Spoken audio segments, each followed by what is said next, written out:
Banished from Earth Classic Game Room broadcasts from the Intergalactic Space Arcade on its never-ending mission to review everything.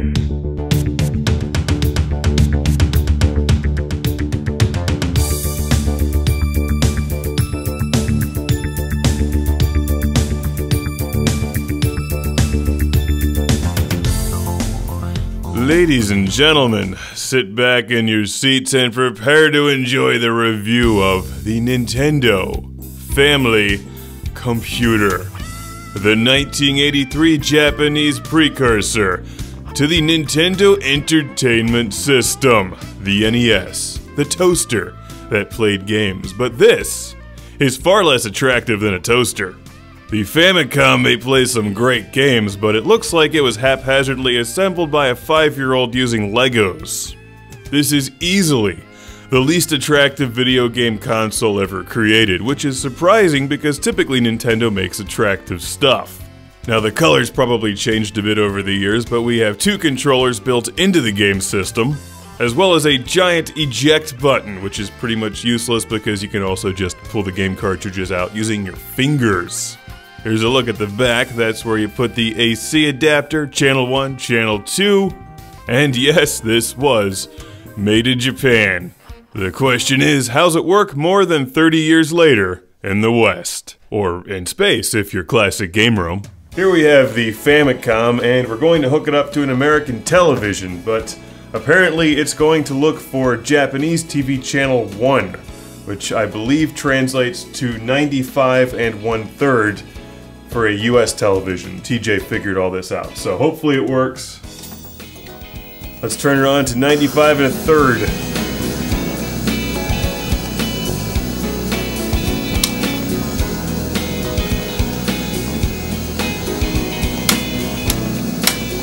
Maybe I should check to see if it's plugged in.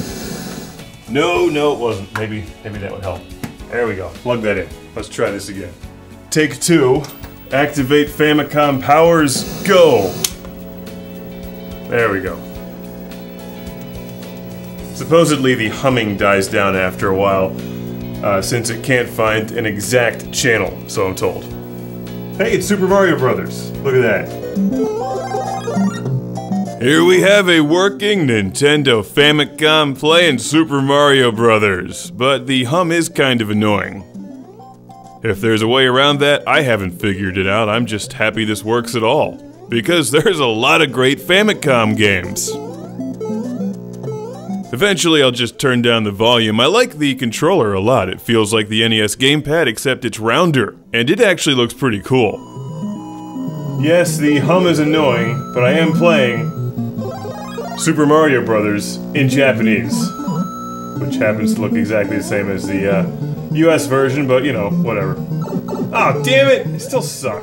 That's right, I'm terrible at this game regardless of what version I'm playing. But you don't really need a Famicom to play Super Mario Brothers. That game was released on the NES.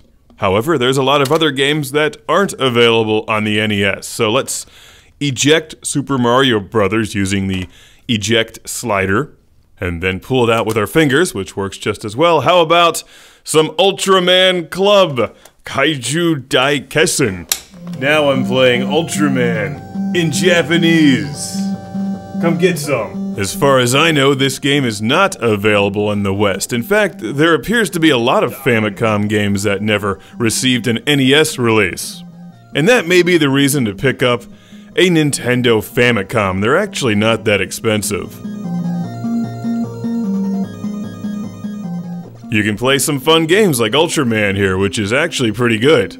But you will need to find a television that works. Not any old TV in the West will do. I tried numerous CRT televisions and LCD screens, none of them work. Leave it to TJ to find some ancient Zenith at a garage sale that will find the channel around 95 1/3. Let's insert a game called Wagon Land, which is maybe how you pronounce it? We don't have too many cases for Famicom games around here, but I like the way this looks. It's very cool. These come in a clamshell and the cartridges themselves look really nice. Let's insert the game and off we go. So where do you find one of these things? I would start with eBay. There are a wealth of Famicom games. It's obviously an 8-bit system like the NES. And this thing will work with the Famicom Disk System, which I'll be reviewing later, after I locate the power supply, which I lost in the move. Does anyone know if there's a different power supply that works on the Famicom Disk System? If so, let us know on our website.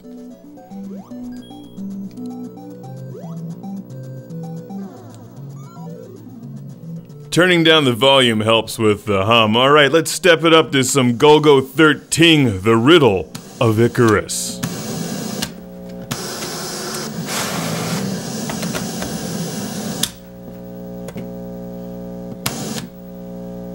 Hey! No matter what country you're in, blowing into the game cartridges always works.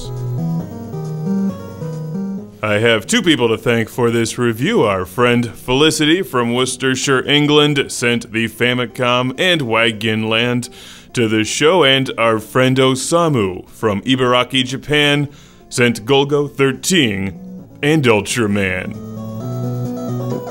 Don't shoot at me! I'm Vic Tokai, secret agent on the Famicom. If you want to play some 8-bit Japanese Nintendo games, you'll want a Famicom. I look damn fine in this suit. Oh, I'm blinking! Just make sure you have a TV that'll work with it. I want to go into this restaurant and get a nice meal, but it won't let me. Domo arigato, Famicom.